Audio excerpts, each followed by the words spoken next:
Very good morning to all of y'all, my dears. Welcome to the world of education and today again we are going to start with photosynthesis.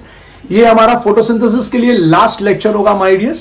आपने पिछले lecture में पढ़ा था C4 pathway, right? C4 pathway was very first time discovered by Hatch, Schlack and Kortschak, right? Hatch, Schlack and Kortschak. तो इसके लिए उनका नाम HS के पाथवे पड़ गया. First stable compound was oxaloacetic acid और इसलिए उसका नाम C4 पाथवे पड़ा क्योंकि oxaloacetic acid was the first stable compound containing 4 carbon atom. इसलिए हमने उसको कहा कि भाई तुम C4 पाथवे बन जाओ. C3 पाथवे से वो बहुत डिफरेंट था क्योंकि C3 पाथवे जो है वो 50 ppm के कार्बन डाइऑक्साइड के नीचे काम नहीं करेगा, हाई टेम्परेचर पे काम नहीं करेगा, हाई सैलिनिटी पे काम नहीं करेगा, राइट? या फिर ज्यादा लाइट इंटेंसिटी होगी तो भी काम नहीं करेगा. तो वो चार प्रॉब्लम की वजह से C4 पाथवे का जन्म हुआ. The adaptation took place.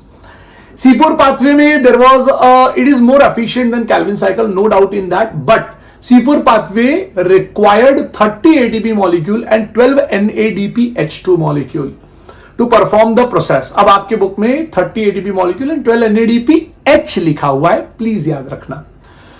Not only that, अब थोड़ा सा हम और आगे बढ़ते हैं तो हमको पता चलता है कि भाई वहां पर C4 पाथवे में दो सेल्स यूज हुए थे. एक का नाम था, पहला नाम था MSC और दूसरा नाम था BSC. तो MSC के लिए हम लोगों ने बोला कि भाई ये मीजोफिल सेल है और BSC के लिए हमने बोला भाई ये बंडल शीट सेल है. एक खास बात मुझे जो उसके बारे में बतानी थी कि मीजोफिल सेल के अंदर there was a presence of something called as a PEP carboxylase, PEP carboxylase, phosphoenol pyruvate carboxylase.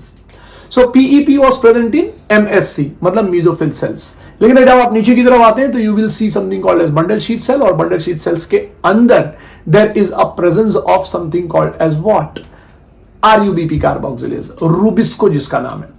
सो दो सेल्स 2 ppm पे काम करना, प्लाज्मोडेस्माटा का प्रेजेंट होना, these are the small small thing जो C4 पाथवे में हमको याद रखना है. कैल्विन साइकिल 90 सेकेंड में अकर होगा.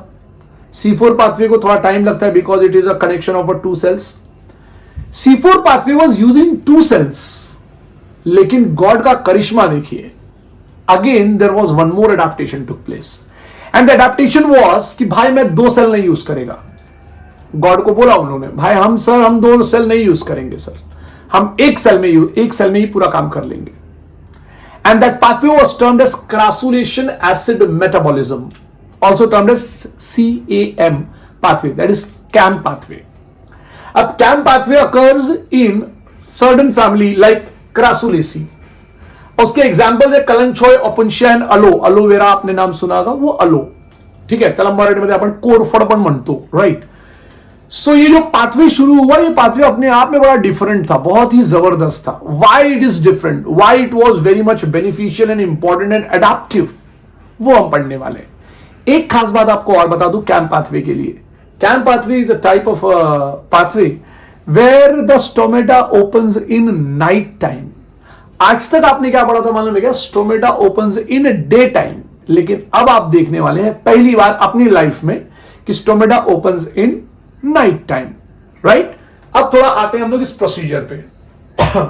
इस प्रोसीजर को अगर आप देखेंगे तो मैंने यहां पे डे और नाइट लिख रखा है, देखिए, राइट? और मैंने ये भी लिख रखा है कि भाई स्टोमेटा क्लोज हो जाता है डे टाइम में और स्टोमेटा ओपन हो जाता है नाइट टाइम में. ओके, सो जब स्टोमेटा ओपन होगा नाइट टाइम में तो कार्बन डाइऑक्साइड जी है यहां पे, देखिए आप देख सकते हैं अच्छे से. It is CO2, right? Now this CO2 will enter into something called as what, enter into the cell. अब सेल में एंट्री करता है वो, finally it will reach to chloroplast. Cell में एंट्री करता है और सेल में एंट्री करने के बाद this carbon dioxide, right, this carbon dioxide reacts with water, forms carbonic acid. मैं लिख के दिखा देता हूं, आपके बुक में नहीं है लेकिन देख लीजिए. आप बोलेंगे कि सर ये डायरेक्टली ऐसा HCO3 कैसा दिख रहा है sir, how it is possible? तो मैं आपको बता रहा हूं कि क्या पिक्चर हुआ है. ये कार्बन डाइऑक्साइड अंदर एंट्री करता है, it combines with water, it forms H2CO3 carbonic acid, और कार्बोनिक एसिड फिर फर्दर डिवाइड हो जाता है H+NHCO3- में. आप अच्छे से ध्यान से देखिए, इट्स वेरी मच इंपॉर्टेंट. जो यहां पर लिखा हुआ है बहुत शॉर्ट में खत्म किया आपके स्टेट के बुक ने. इसके बीच में यहां पर ये इतना बड़ा रिएक्शन अकर होता है मेरे बच्चे. सो प्लीज प्लीज प्लीज याद रखो कि क्या चल रहा है actually. Now as soon as HCO3 is form, देखिए मैं इसकी बात कर रहा हूं, जैसे ही HCO3 फॉर्म हो जाता है, HCO3 will combine with PEP, that is phosphoenol pyruvate या phosphoenol pyruvic acid. When HCO3 will combine with PEP or phosphoenol pyruvic acid, it will get converted into oxaloacetic acid, that is C4 acid. अब ध्यान रखना, मैंने यहां पे लिखा है malic acid. Why I had written malic acid, मैं ये भी एक्सप्लेन करूंगा आपको. Right now phosphoenol pyruvate carboxylase is the enzyme where what happens is कि यहां पे carbon dioxide I mean HCO3 के फॉर्म में फाइनली PEP से अटैच कर दिया और फॉर्म होता है ऑक्सैलोएसिटिक एसिड. आपको ये बात बराबर मालूम होना चाहिए कि ऑक्सैलोएसिटिक एसिड फॉर्म होता है. When oxaloacetic acid is formed, this oxaloacetic acid will further get converted into malic acid. मेरा बात प्लीज याद रखना. अब आप बोलोगे अमित सर आपने ऑक्सैलोएसिटिक एसिड यहां क्यों नहीं लिखा? मैंने इसलिए नहीं लिखा क्योंकि आपके टेक्स्ट बुक में नहीं था. प्लीज याद रखो. Okay, by releasing IP molecule, मतलब ऑक्सैलोएसिटिक एसिड के बाद फाइनली जो है वो there is a formation of C4 acid जिसका नाम मैलिक एसिड है, वो ट्रांसफर हो जाता है. Now this malic acid is also termed as a malate. Malic acid को malate भी कहा जाता है. Now this malate और malic acid is stored in vacuole. अब आप इमेजिन कीजिए malic acid बोल रहा हूं मैं, मतलब यहां पे हो गया something called as acidification. माने आप देखिए और इमेजिन कीजिए कि रात को कितना ज्यादा एसिड हो जाएगा इस प्लांट के अंदर. रात को जैसे ही सवेरा होता है, what happens here is कि C4 एसिड जो मैलिक एसिड है, मैलेट रिलीजेस कार्बन डाइऑक्साइड, और जैसे ही कार्बन डाइऑक्साइड रिलीज होगा, carbon dioxide will enter into Calvin cycle and will form something called as glucose. Please याद रखो मेरे बच्चों, ये डे टाइम की बात है. मतलब एसिडिटी क्या हो गया? रिड्यूस्ड. प्लीज याद रखो वर्ड. नीट में थोड़ा घुमा के पूछ सकते हैं, एसिडिटी रिड्यूस हुआ मतलब पीएच क्या हो जाएगा? हाई हो जाएगा. थोड़ा दिमाग लगाना. Now this malic acid got converted into pyruvic acid. Now why it got converted into pyruvic acid? आप जानते हैं यहां पर बहुत ही इंपॉर्टेंट पॉइंट है, इसने कार्बन डाइऑक्साइड रिलीज कर दिया, साथ में इसने हाइड्रोजन भी रिलीज किया जिसके से NADPH फॉर्म होता है. ये आपके टेक्स्ट बुक में लिखा है, NADPH फॉर्म होता है इन डे टाइम, ऐसा स्टेटमेंट मार दिया उन्होंने. सो NADPH फॉर्म होगा in day time. Now this C3 acid और पाइरुवेट विल, अभी क्योंकि डीएसिडिफिकेशन हो गया है, this pyruvate will get converted into starch in daytime, and this starch will again get converted into phosphoenol pyruvic acid in night time. तो गाना वही है, पेप्पा चुपचाप बैठा था, कौवे ने मारी टोपी, पेप्पा बोला ओ अम्मा, माँ गई BSc करने, नहीं बोलने का. इसका गाना थोड़ा अलग. कैसा? रात को जब स्टोमेटा खुल गया, गाना सुनो मेरे बच्चों, बहुत इंपॉर्टेंट है. रात को जब स्टोमेटा खुल गया, पेप्पा चुपचाप बैठा था, कौवे ने मारी टोपी, पेप्पा बोला ओ अम्मा, मां गेट्स अक्यूमुलेटेड. मां गेट्स अक्यूमुलेटेड, फिर सवेरा हो गया, मां ने दिया हाइड्रोजन. हाइड्रोजन दिया ना, तभी NADP molecule gets to NADPH, right. मां ने दिया हाइड्रोजन, मां ने दिया CO2, मां बन गए पा मतलब पाइरुविक एसिड, पाइरुवेट भी बोलते हैं. मां बन गए पा को मिली एनर्जी. अब पा को एनर्जी मिलती है ना, हाँ ठीक है. अब पा को एनर्जी नहीं, मां बन गए पा बन गए स्टार्च, पा बन गए स्टार्च. फिर दिन में क्या होता है? स्टार्च बन गए पा, राइट. प्लीज याद रखो, रात को जब स्टोमेटा खुल गया, पेप्पा चुपचाप बैठा था, कौवे ने मारी टोपी, पेप्पा बोला ओ अम्मा, मां गेट्स अक्यूमुलेटेड, फिर सवेरा हो गया, मां ने दिया हाइड्रोजन, मां ने दिया CO2, मां बन गए पा बन गए स्टार्च, फिर अंधेरा हो गया, स्टार्च बन गए पा बोलू स्टार्च बन गए पेप्पा मतलब phosphoenol pyruvic acid. So please ये पॉइंट याद रखिएगा मेरे बच्चों, ये बहुत ही ज्यादा इंपॉर्टेंट है. मुझे लगा इसलिए I had explained you in this manner. आपके टेक्स्ट बुक में क्या लिखते हैं वो वही जाने, but there has to be एकदम लाइन में होना चाहिए ताकि बच्चों को समझ में आए. So I added something in this. मैंने बताने की कोशिश की कि रुबिस्को और पेप कार्बोक्सिलेज ये दोनों एक ही सेल में रह जाते हैं. And this can be a very good question for NEET 2022. Right, 2021 तो आ ही रहा है लेकिन तुम्हारे लिए 2022 में आएगा. सो प्लीज ये बात याद रखना मेरे बच्चों. अब मैं आपको एक और चीज पढ़ाने वाला हूं, इंटर रिलेशनशिप बिटवीन, क्योंकि हमारा डार्क रिएक्शन पूरा खत्म हो गया. This also comes in dark reaction. So dark reaction में हमने तीन चीजें पढ़ी, Calvin cycle, C4 pathway and CAM pathway मेरे बच्चों. ठीक है, अब मैं इसको रब करता हूं और अब हम लोग जाएंगे समथिंग कॉल्ड एज, एक मिनट जरा. तो हम लोग अभी जो बात करेंगे वो होगा inter relationship between light reaction and dark reaction. मतलब कहते हैं ना कि क्या किसने क्या क्या दिया और किसको क्या क्या मिला, है ना. लास्ट में वो फाइनल करना पड़ता है ना भाई, कि किसने क्या क्या दिया और किसको क्या क्या मिला. तो वो हम लोग जरा देख लेते हैं कि भाई किसको क्या क्या मिला है. That is very much important. Now what does light reaction give to dark reaction and what does dark reaction gives back again to light reaction, ये मैं आपको बताने वाला हूं. इसके बाद हमारा कुछ फैक्टर्स के बारे में बात होगा बेटा.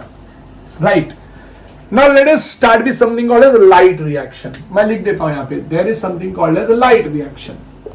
आप भी जानते हैं लाइट रिएक्शन में मैं तीन लोगों का नाम लूंगा, cyclic photophosphorylation, non cyclic photophosphorylation और केमियोस्मोटिक हाइपोथेसिस. या केमियोस्मोटिक हाइपोथेसिस को हम लोग ने फाइनली जो है वो उसके बाद थियरी बोल दिया. So it was chemiosmotic theory. Now light reaction occurs where, तो मैं लिखूंगा भाई ये अकर होता है ग्राना में. ठीक है, अब पॉइंट ऐसा होता है कि लाइट रिएक्शन में आता क्या क्या चीज है. ये आया समथिंग कॉल्ड एज लाइट. मैं लिख सकता हूं यहां पे विजिबल लाइट ताकि कोई उंगली नहीं उठाए. दूसरा यहां पर क्या आ जाएगा, वाटर आएगा माय डियर. चलो मैं लिख देता हूं यहां पे water. Light and water comes in a picture. ये ग्राना है और ये थाइलाकॉइड मान लेता हूं मैं, थाइलाकॉइड. ठीक है ना, ये याद रखने के लिए कर देता हूं ऐसा, थाइलाकॉइड. ग्राना है यहाँ पे. और मेरे बच्चों ग्राना से, ग्राना ये जो लाइट रिएक्शन का पूरा केस हुआ, यहां से निकला क्या चीज, यहां से निकला something called as oxygen. Sir और भी कुछ चीज निकला है यहां से. मैं बोलूंगा क्या, तो आप मुझे बोलेंगे सर यहां से निकला something called as ATP molecule. C3 pathway में 18 एटीपी मॉलिक्यूल और C4 पाथवे में 30 एटीपी मॉलिक्यूल लग गया, तो एटीपी मॉलिक्यूल. सर और कुछ निकला है क्या, हाँ सर और एक और चीज निकला है, NADPH. मैं बार बार कह रहा हूं, आपके बुक में NADPH दिया हुआ है, लिखेंगे NADPH ही लिखेंगे. सर फिर बनेगा क्या सर, यहां पे होगा डार्क रिएक्शन. चलो लिख देता हूं यहां पे डार्क रिएक्शन.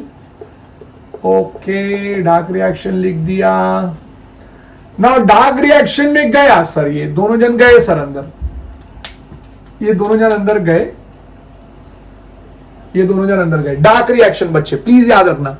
डार्क रिएक्शन में क्या होता है यहां पे आएगा something called as carbon dioxide and निकलेगा क्या बाबा, glucose. Right, so there is a production of glucose took place. ये कहां हो रहा है, स्ट्रोमा में हो रहा है. प्लीज याद रखना, ये कहां हुआ, थाइलाकॉइड, ग्रैनम या ग्राना में हुआ. सर आपने दिया क्या था, आपने दिया था कार्बन डाइऑक्साइड. सर आप निकला क्या, ग्लूकोज. सर वापस एक और चीज होता है सर, यहां पे एडीपी एंड आईपी मॉलिक्यूल टूट के एनर्जी दे के निकल जाते हैं ऐसे. आपके बुक में आईपी नहीं दिया है बट आईपी मॉलिक्यूल निकलता तो है, मैं लिखूंगा भाई आईपी मॉलिक्यूल. प्लस एक और चीज निकल गई, क्या sir, NADP plus molecule, nicotinamide adenine dinucleotide phosphate. Please याद रखिए, this is one of the most important factor and point which is showing you interrelationship between light and dark reaction. आपके book में लिखा है relation between light and dark reaction, 12.9 number का figure है, लेकिन हम इसको लिखेंगे इंटर रिलेशनशिप, क्योंकि खाली इसका रिलेशन इससे नहीं है, इसका भी रिलेशन इससे है. सो ये पॉइंट याद रखना. हाँ, ये आईपी मॉलिक्यूल को आपके बुक में लिखा है PI, तो ये फॉस्फेट विच इज इनऑर्गेनिक मेरे बच्चे. सो आपको ये पॉइंट याद हो गया होगा. आई होप कि आपको ये पॉइंट क्लियर हो गया होगा मेरे बच्चों. नाउ अब हम लोग जो बात करेंगे with something called as a factors के बारे में. Now what do you mean by factors.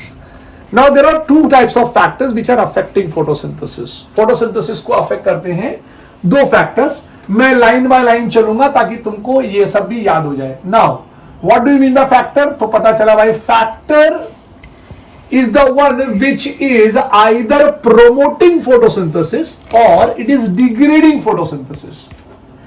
कुछ ऐसे लोग, कुछ ऐसे तत्व जो क्या करते हैं, फोटोसिंथेसिस को या तो स्पीड बढ़ा देते हैं उसका, या तो उसको जो है वो स्पीड कम कर देते हैं। एक और क्वेश्चन मैंने देखा हुआ है नीट पॉइंट ऑफ व्यू से कि कौन से लाइट में, मैं आपसे क्वेश्चन पूछता हूं, मुझे बताइए आप इन विच फिनोमिनन, कौन से फिनोमिनन में ज्यादा फोटोसिंथेसिस होगा, कंटिन्यूअस लाइट में या फिर इंटरमीडिएट लाइट में? बंद चालू बंद चालू बंद चालू ऐसा अगर होगा तो ज्यादा फोटोसिंथेसिस होगा, या कंटिन्यूअस लाइट में होगा? ये हम लोग डिस्कशन करेंगे अपने जूम लेक्चर में, ठीक है। सो आप इस बात को याद रखिए। सो फैक्टर्स जो हम लोग देखने वाले हैं, वो जो सबसे पहला एक्सटर्नल फैक्टर की मैं जो डिस्कशन कर रहा था आपसे, the first external factor which I want to deal with you all is something called as light। अब आप जानते हैं, मेरे से ज्यादा अच्छा आप जानते हैं, ये लाइट इज एसेंशियल फैक्टर। मैं पहला पॉइंट लिख देता हूं कि इट इज एसेंशियल फैक्टर, ताकि आपको कोई पूछे तो आप बता सकते हैं। और ये डायरेक्टली अफेक्ट करता है मेरे बच्चे, ये डायरेक्टली अफेक्ट करता है, and it supplies energy necessary for photosynthesis. तो मैं नेक्स्ट पॉइंट लिखूंगा सप्लाइज एनर्जी, तो खाली एनर्जी लिख देता हूं, energy, necessary energy for photosynthesis. Not only this, मुझे एक और पॉइंट लिखना है कि इट अफेक्ट्स डायरेक्टली फोटोसिंथेसिस को, ये अफेक्ट करता है डायरेक्टली मेरे बच्चे। So it affects photosynthesis directly my dear. अब यहां पे ना लाइट का दो फिनोमिनन आपको बहुत जरूरी है, एक है क्वालिटी और एक है क्वांटिटी,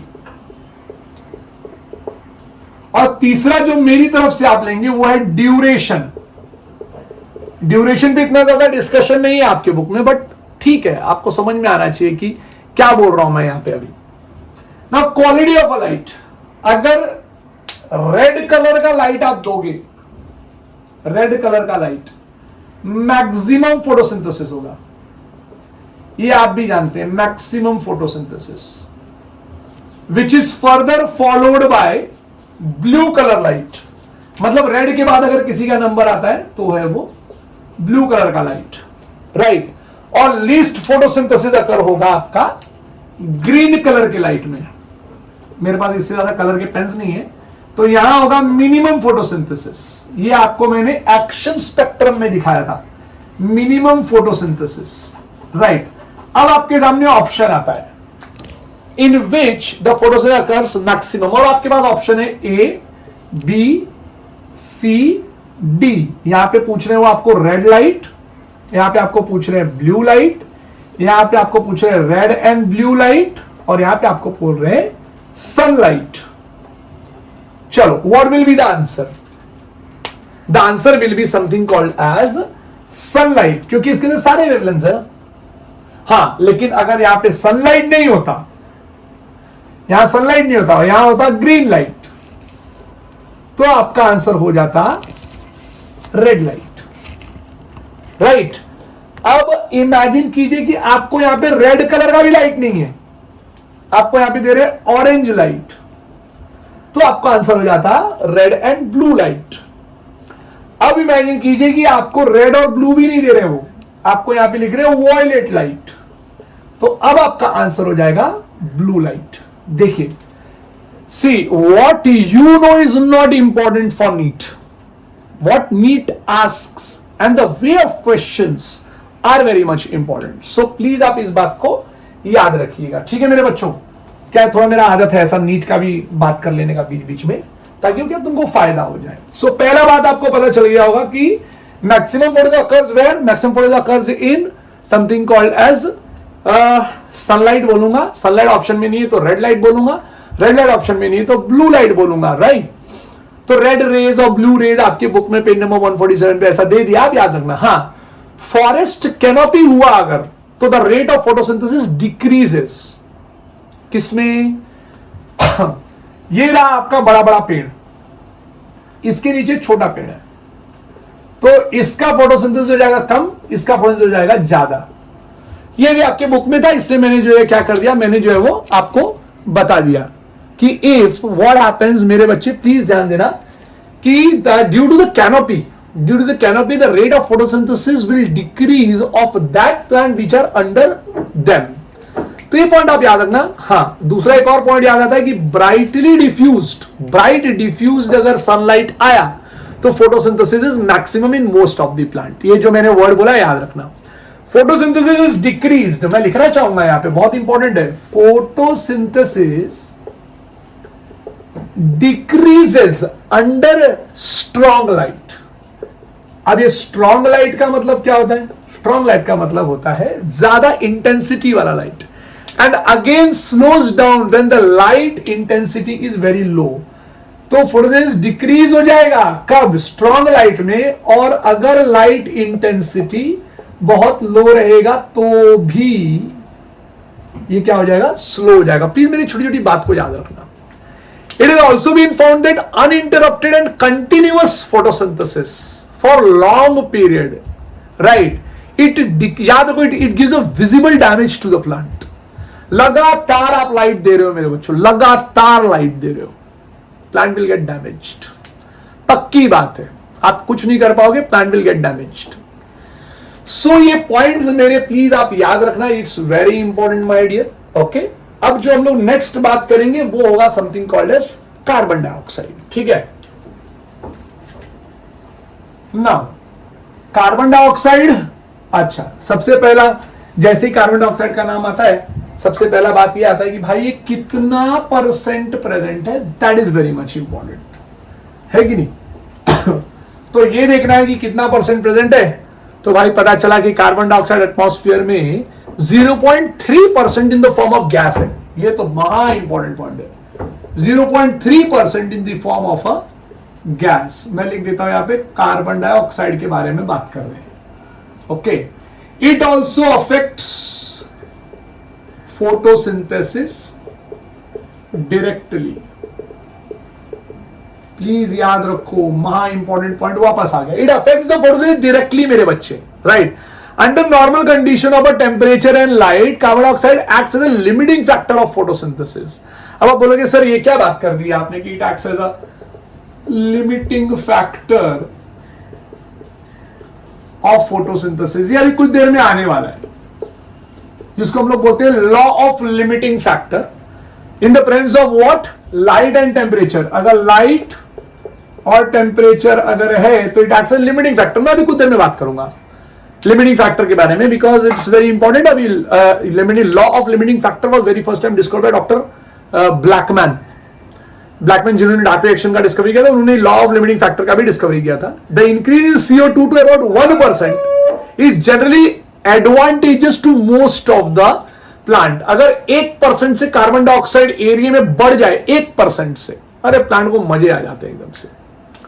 मेरा वापस स्टेटमेंट सुनना, the increase in carbon dioxide to about 1% is generally advantageous to most of the plant, and high concentration of a gas has an inhibitory effect on photosynthesis।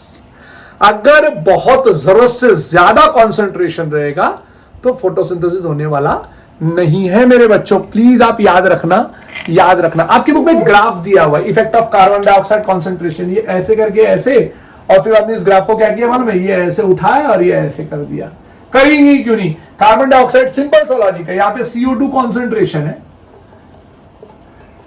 It is CO2 concentration, और अगर आप देखेंगे तो ये rate of photosynthesis है। तो क्या हुआ कि जैसे जैसे कार्बन डाइऑक्साइड का लेवल बढ़ता गया, बहुत सिंपल है मेरे बच्चों, जैसे जैसे कार्बन डाइऑक्साइड का लेवल बढ़ता गया, रेट ऑफ फोटोसिंथेसिस बढ़ता गया। बट एक मौका ऐसा आया कि इसके बाद क्या हो गया, यहां पे ये स्टेडी हो गया। That is what is the point which is given in your book. So please आप इस बात को याद रखिएगा, right. Now let us talk about temperature मेरे बच्चों। अब टेम्परेचर की अगर मैं बात करूं, मैं पहले इसको हटा देता हूं, 1 मिनट के लिए मैं खुद हटता हूं, इसको आप कॉपी कर। So my dear, now here what we are going to study something called as the external factors which is related to something called as temperature मेरे बच्चों। कुछ नई नई बातें अपने को पता चली है, जरा उसके बारे में भी डिस्कशन कर लेते हैं कि फोटोसिंथेसिस का जो स्टार्टिंग पॉइंट होगा, जो मिनिमम टेम्परेचर जिससे स्टार्ट होता है, that is something called as 0 degree to 5 degree. It's a minimum temperature जहां से फोटोसिंथेसिस स्टार्ट होता है, right. In lichen the photosynthesis can start from -20 degree Celsius also. ये नीट का बहुत इंपॉर्टेंट फैक्ट है. एंड फोटोसिंथेसिस का मैक्सिमम टेम्परेचर जहां तक हो सकता है, that is 75 degree Celsius in a hot spring marine algae. So if there is a plenty of a light, in plenty of a light, carbon dioxide सब बराबर है, तो अगर कार्बन डाइऑक्साइड नॉर्मल है तो photosynthesis will increase by the increase in temperature till it become max. मेरी बात समझो मैं क्या बोल रहा हूं आपको. फोटोसिंथेसिस विल बिकम मैक्सिमम अगर टेम्परेचर इंक्रीज होता रहेगा, कार्बन डाइऑक्साइड बराबर है तो. और यह भी देखा गया है कि the rate of photosynthesis doubles. The rate of photosynthesis what happens my dear, it double that every 10 degree Celsius rise में. प्लीज याद रखना. Now optimum temperature for photosynthesis how much, 25 degree Celsius to 30 degree Celsius. ये है optimum temperature. और ओपेनशिया में हमने देखा है 55 डिग्री सेल्सियस ये मैक्सिमम है. ये मैक्सिमम मैं बता रहा हूं with respect to terrestrial plants, aquatic plant नहीं. अभी देखो यहाँ पे हॉट स्प्रिंग एल्गे में जाओगे तो 75 डिग्री मिलेगा आपको, right. So temperature at which the process just starts, जैसे ही स्टार्ट होता है, that temperature is termed as what, minimum temperature मेरे बच्चों, and that is 0 to 5 degree Celsius. Now let us talk about water. Water is a raw material, पहला point. दूसरा point, it is necessary for photosynthesis. Necessary, photolysis of water आपको याद होगा. Increase in the water content can lead to increase in the rate of photosynthesis also. And yes, it shows a limiting effect. It shows a limiting effect. And ये जो effect होता है ये indirect होता है. जैसे लाइट, कार्बन डाइऑक्साइड और temperature का डायरेक्ट इफेक्ट पड़ता है, राइट. लेकिन यहां पर ये इनडायरेक्ट इफेक्ट है. एंड ये क्यों होता है? क्योंकि वाटर का काम खाली फोटोलाइसिस ऑफ वाटर नहीं है ना. It also deals with turgidity of. अभी देखो ना, कार्बन डाइऑक्साइड एकदम प्रॉपर है, ठीक है, लाइट एकदम प्रॉपर है, टेम्परेचर एकदम प्रॉपर है, और वाटर ही नहीं है वहां पे. विल फोटोसिंथेसिस अकर? नहीं. सो लाइट, टेम्परेचर और ऑक्सीजन डायरेक्ट इफेक्ट डालते हैं. आज अगर आप इमेजिन कीजिए कि आज मैं कार्बन डाइऑक्साइड अभी बंद कर दूं प्लांट को देना, plant will not work. On the spot it will stop. Temperature ऊपर नीचे कर दो, plant will not work. On the spot it will stop. Carbon dioxide temperature बता दिया, लाइट नहीं दूंगा तो और प्रॉब्लम हो जाएगी. So on the spot will stop. But water अगर मैं आज नहीं दूंगा तो भी चल जाएगा, राइट. सो प्लांट के अंदर water, it is maintaining turgidity in the assimilatory cells, the one which are performing the reactions. So it is providing proper, proper hydrated होने चाहिए वो. It acts as a medium, my dear, it acts as a medium. So now we are going to start with what something called as internal factors मेरे बच्चों. ना जब मैं internal factors का बात करता हूं ना, तो presence of chlorophyll is essential for photosynthesis. But the rate of photosynthesis is proportional to what, to the content of the chlorophyll. जितना क्लोरोफिल ज्यादा प्रेजेंट रहेगा, फोटोसिंथेसिस उतना ज्यादा होगा. Why? Because chlorophyll acts as a biocatalyst my dear. And hence in a small quantity also it is quite enough to maintain the large bulk of reacting substance. मैं आपको बताऊं, chlorophyll is very much important, and chlorophyll का ज्यादा होना will lead to more photosynthesis. ये आप याद रखना मेरे बच्चों. Now the final product in photosynthesis reaction is what? It is sugar, that is glucose, and its accumulation in the cell slows down the process of photosynthesis. जरूरत से ज्यादा sugar हो गया ना तो फोटोसिंथेसिस रुक जाता है भाई. ये भी बात आप याद रखना. So the final product in the photosynthesis reaction is sugar, and it's accumulation in a cell will slow down the photosynthesis. ये पॉइंट भी आपको क्या करना है मेरे बच्चों, याद रखना है, right. The thickness of cuticle, ये भी मुझे बोलना था, कोई इंटरनल फैक्टर में आता है, प्लीज याद रखना.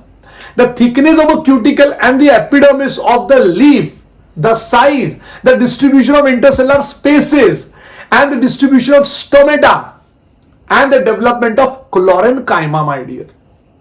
इसके साथ साथ और अलग अलग tissues, they all affects the rate of photosynthesis. मैं सबके नाम वापस ले लेता हूं, आपको लगेगा अरे फास्ट चला गया.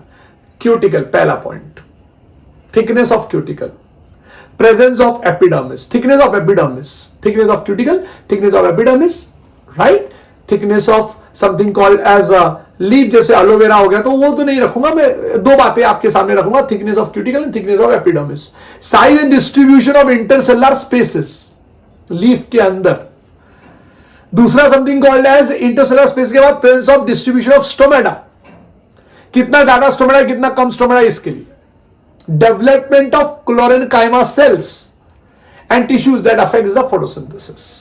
ये सारी चीजें इंटरनल फैक्टर्स के लिए बहुत ज्यादा इंपॉर्टेंट है। Next we are going to start with something called as Blackman's law of limiting factor. Now what do you mean by Blackman's law of limiting factor? Blackman's law of limiting factor 1905 में आया and ये कहते थे कि इनका statement था कि when a process is conditioned as to its rapidity by number of separate factors. मैं आपको सिंपल लैंग्वेज में बताता हूं, जब किसी रिएक्शन को बहुत सारे फैक्टर्स अफेक्ट कर रहे होते हैं ना, so the rate of process is controlled by the pace of the slowest factor. आप बोलोगे पता नहीं सर आपने क्या बोल दिया, मैं बताता हूं आपको। इमेजिन कीजिए कि एक रिएक्शन चालू है, उस रिएक्शन में 3 फैक्टर्स लगे हैं, तो वो जो फैक्टर सबसे कम यूज हो रहा है ना, रेट ऑफ रिएक्शन उस पर डिपेंड करता है। आप प्लीज याद रखना ये पॉइंट, मैंने क्या बोला है आपको। मैं आपको इसका एक एग्जांपल देता हूं। ऐसे नॉर्मल लाइफ में 3 फ्रेंड्स है, मूवी देखने जा रहे हैं, तीनों अच्छे फ्रेंड्स है, very good friends, okay. Now 2 of them reached to the theatre and 1 is in rickshaw और इन ट्रेन। वो बेचारा नहीं आ पा रहा है, वो अभी गर्दी में फंसा हुआ है, मूवी चालू होने वाला है, रेट ऑफ रिएक्शन बढ़ने वाला था, लेकिन रेट ऑफ रिएक्शन रुका हुआ है। किसकी वजह से? उसकी वजह से जो अपने मिनिमल वैल्यू पे है वहां पे। That is what I told you. The reaction, any biochemical reaction in which there are more than 1 factors, the entire rate of process और the entire rate of reaction will depend upon that factor which is its its minimal value, that is the slowest factor मेरे बच्चे, ठीक है ना। अभी जो slowest factor की जो मैं बात कर रहा था, which is present in the lowest or minimal concentration, ये अपने मिनिमल कॉन्सेंट्रेशन में होता है in relation to the others. So the law of limiting factor can be explained by taking 2 external factors. मान लीजिए आपने कार्बन डाइऑक्साइड और light लिया, ये ब्लैकमैन कहते हैं मेरे बच्चे, हाँ प्लीज याद रखना, ब्लैकमैन बोलते हैं ये बात। नाउ ब्लैकमैन्स रिएक्शन बहुत ही जबरदस्त रिएक्शन मुझे इसलिए रखता है क्योंकि उन्होंने कहा था, मतलब ब्लैकमैन रिएक्शन मतलब डार्क रिएक्शन, और dark reaction is affected by something called ATP NADPH2। वो तो चाहिए ही चाहिए, वो नहीं मिला तो और ज्यादा प्रॉब्लम। तो ब्लैकमैन ने उसी की वजह से law of limiting factor use करने की कोशिश की। अब लॉ ऑफ लिमिटिंग फैक्टर क्या कहता है कि अगर आपने, मैं आपको बना के दिखाता हूं कि कितना इंपॉर्टेंट पॉइंट है। ये एक ग्राफ मैंने आपके सामने रखा है, ऐसे ये डायग्रामेटिक ग्राफ है, याद रखना। मैंने ग्राफ रखा है आपके सामने कि ये रेट ऑफ फोटोसिंथेसिस लिख देता हूं,